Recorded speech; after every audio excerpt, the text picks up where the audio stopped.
യുദ്ധം പരാജയപ്പെട്ട ക്യാപ്റ്റന്റെ വിലാപ കാവ്യമാണ് മുഖ്യമന്ത്രി നടത്തിയതെന്ന് കെ.സി. വേണുഗോപാൽ.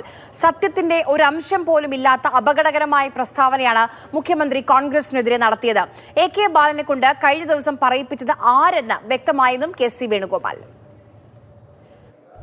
ഒരു യുദ്ധം വീറോടെ നയിച്ച് നിലംപരിശായി പരാജയപ്പെട്ട ഒരു ക്യാപ്റ്റന്റെ വിലാപകാവ്യം പോലെയാണ് എനിക്ക് തോന്നിയത്. അത് കേട്ടപ്പോൾ തദ്ദേശ ഭരണ തിരഞ്ഞെടുപ്പുകളിൽ ജനം കടുത്ത ശിക്ഷ കൊടുത്തിട്ട് അതിൽ തകർന്നു നിൽക്കുന്ന മനസ്സുമായി നിൽക്കുന്ന ആൾ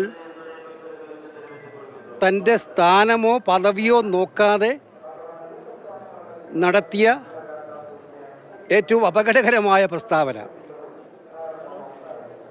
അപകടകരം എന്ന് പറയുമ്പോൾ അത് മാത്രമല്ല, ഇതിനകത്ത് സത്യത്തിൻ്റെ ഒരു അംശം പോലും ഇല്ലാത്ത അവസരവാദ പ്രസ്താവന കൂടിയാണ്. അപ്പോൾ എ.കെ. ബാലനെ കൊണ്ട് ഇന്നലെ പറയിപ്പിച്ചത് ആരാണെന്ന് ഇന്ന് അദ്ദേഹം വ്യക്തമാക്കി. മുഖ്യമന്ത്രി തന്നെ പറയിപ്പിച്ചതാണെന്ന് മനസ്സിലായി.